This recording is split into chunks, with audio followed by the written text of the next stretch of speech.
안녕하세요. 이제 6시가 넘어가지고 공매도 잔고를 봤는데요. HLB 공매도 잔고를 보면 오늘도 줄었습니다. 그래서 여기 3월 31일 기점으로 이제 10만 주가 줄고 10만 주, 6만 주, 그다음 10만 주, 그다음에 살짝 그리고 10만 주. 그래서 지속적으로 10만 주씩 뭐 약속이나 한 것만큼 계속해서 매수를 해서 갚고 있습니다. 그래서 한번 코스닥에 그 셀케를 보기 전에 셀트리온도 보면은 4월 6일자죠. 또 줄인 걸 알 수 있었죠. 10만 주가 줄었습니다. 그리고 셀트리온 헬스케어도 좀 줄은 걸 알 수가 있죠. 그래서 이제 대부분 4월 6일자니까 여기 양봉이 나온 날이죠. 여기까지가 지금 공매도 잔고가 다 공개된 건데 주가가 계속해서 이렇게 상승을 하면서 공매도 상한을 했던 겁니다. 그리고 이제 최근에를 보면은 주가가 살짝 이제 꺾였는데 투자자 매동을 보면은 외국인이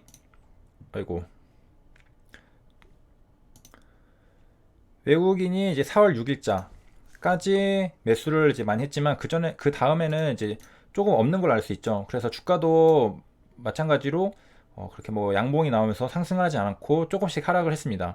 그래서 제가 어제 예상했듯이 4월 6일자는 공매도 상한이 있을 거다라고 했는데 이 공식이 거의 그 법칙처럼 맞아 떨어지죠. 그래서 왜냐하면은 공매도 세력들이 외국인 공매도가 거의 대다수거든요. 그렇기 때문에 외국인의 그 이런 매동을 보면은 공매도를 상한했는지 아닌지를 어느 정도는 알 수가 있습니다. 그러면 이제 내일 거를 또 예측을 해보면 4월 7일자는 공매도 잔고가 별로 안 줄었을 거라는 것을 아니면 오히려 살짝 늘었을 거라는 한 몇 주 정도 라는 것을 예상해 볼 수 있겠죠. 그래서 HLB 같은 경우에는 제가 이제 그 다룬 지도 진짜 한 6개월 정도 된 것 같거든요. 꽤 오래됐습니다. 그래서 그,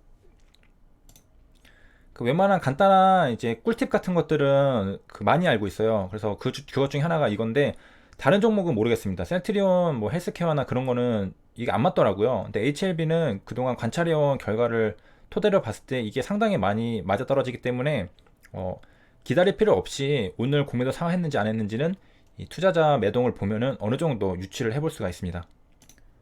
그 다음에 이제 오늘까지 이제 계좌 공개를 하고 다음에 또 이제 기회가 되면은 또 한번 하도록 하겠습니다. 그래서 어제도 했으니까 오늘까지만 하고 제 매매 복귀도 좀 할 겸 그 언급을 좀 드리려고 하는데 이게 수익이 그 20만 원 정도까지 났었거든요. 그런데 제가 뻘짓하다가 반토막 났습니다. 좀 부끄럽긴 한데 이게 그 벌기 전에는 내 돈이 아닌데도 그러니까 사실은 벌은 건데 이게 고점 대비 하락했다 생각하니까 심정은 이제 손실본 심정 그런 건데 그래서 이 계좌는 제가 그 매매 영상 올리는 그 계좌거든요. 그래서 제가 주말에 또 이제 좀 심심하면은 또 약간 편집해가지고 올릴까 이제 하는데 좀 공격적으로 제가 하고 싶은 것들 좀 시도해보는 그런 계좌입니다. 그래서 그 사실 오늘도 수익률이 한 10, 15%, 20% 정도까지 찍혔는데 그 좀 하락을 했습니다. 그래서 공격적으로 하루 수익률을 좀 많이 높여보려고 신용 미수는 안 쓰고 그냥 하는 거거든요.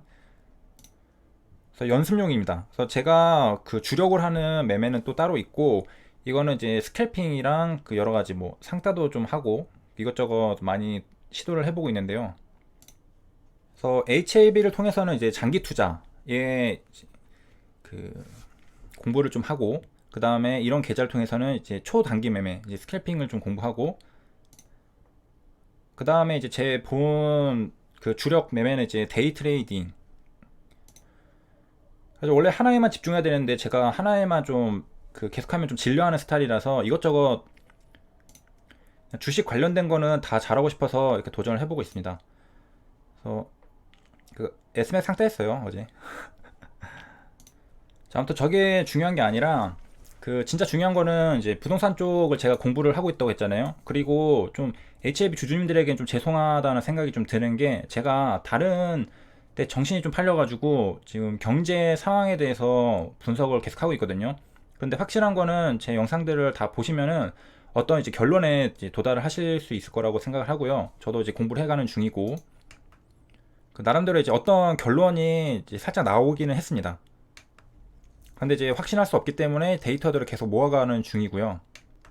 그래서 제가 부동산을 공부하는 이유와 똑같이 그 제목을 다른 게 있어가지고 가져와 봤습니다. 강남 3구 내리고 노도강 오르고 2008년 금융위기가 닮았다. 그래서 이건 오늘 나온 기사입니다. 그래서 부동산 114 분석 보고서 최근 서울 아파트가 금융위기 당시와 유사, 경기 침체 우려, 집가 상승세 주춤해질 것이라는 분석이 있습니다.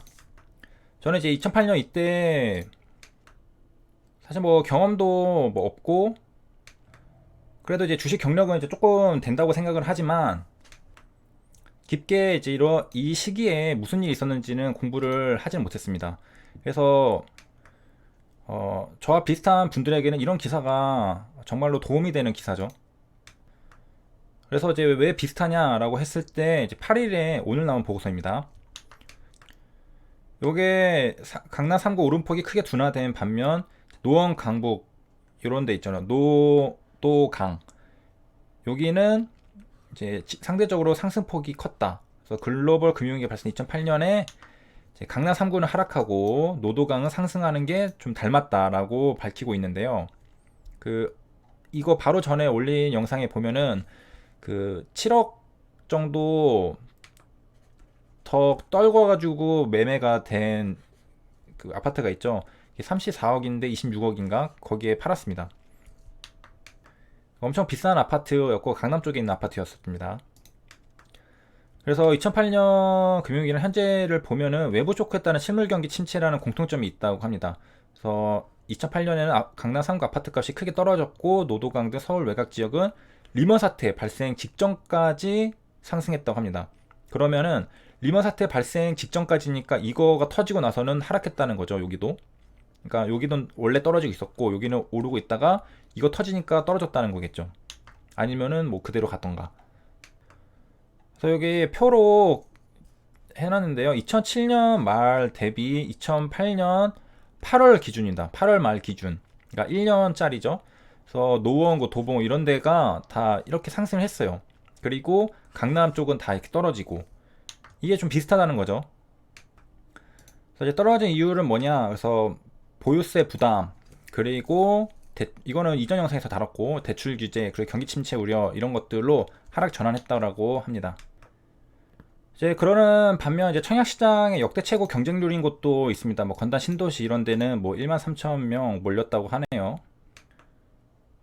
그러니까 이거 약간 외곽 쪽이죠. 이런데 인천, 뭐 건단 신도시, 경기도 안산 이런데 약간 외곽이죠. 외곽. 왜 몰렸냐 하면은 상대적으로 낮은 분양가와 청약 문턱이 있다라고 하는데요. 이제 요거가 이제 자금이 부족해도 내 집이 마련 가능하다라고 사람들이 생각을 해서 몰렸다는 겁니다. 그리고 이제 경기도 안산 쪽에는 이제 또 여기도 역대급 청약 경쟁률 그렇고요. 그 다음에 이제 기준금리는 내려갔는데 주담대는 왜 오르지라는 기사입니다. 채권금리가 상승을 했고 금융채 연동 혼합형 주담대 상승. 기사 내용을 좀 살펴보면은 이제 사실상 이제 미국 같은 경우에는 완전 제로금리, 우리나라도 이제 거의 이제 제로금리 시대에 접어들었는데 주택담보대출금리는 되려 오르고 있다라고 합니다. 이거 왜 오를까요? 그래서 한국은행이 지난달 0.75%로 종전보다 0.5% 이제 낮췄는데 주담대 금리는 올랐습니다. 그 이유가 이제 여기 혼합형 주담대를 알아야 되는데 혼합형이란 고정금리를 5년 동안 적용한 뒤 변동금리로 전환을 하는 상품입니다. 그래가지고 여기 보면은 결과적으로는 이제 금융채 금리에다가 가상금리를 더하게 됩니다. 그래서 가상금리는 뭐 차주별 신용등급이나 부도율 등을 따져서 되는 거라서 고정값이고 바뀌는 거는 요거 금융채 금리거든요. 이 금융채 금리가 바뀌고 있는 거죠. 오르고 있기 때문에 주담대가 오르고 있다라는 겁니다. 그래서 금융채 금리가 이것 때문에 오르고 있어가지고 경제위기 우려 커지고 그 다음에 채권을 팔아가지고 기관투자자 현금을 확보하고 있고 그 다음에 채권 가격이 당연히 내려가겠죠. 왜냐면은 수급이 매도가 많으니까 가격은 떨어지게 돼 있습니다. 그래서 금리는 당연히 오르겠죠. 그래서 이제 AA 등급 5년물 금융채 금리가 1.33이었는데 2월에 3월에는 1.5로 올랐습니다. 그래가지고 기준금리 내렸는데 이 금융채 금리는 오르니까 차주들의 원리금 상환 부담이 높아지는 기현상이 발생하고 있다라고 하는 겁니다. 그래서 그래서 시청해주셔서 감사합니다.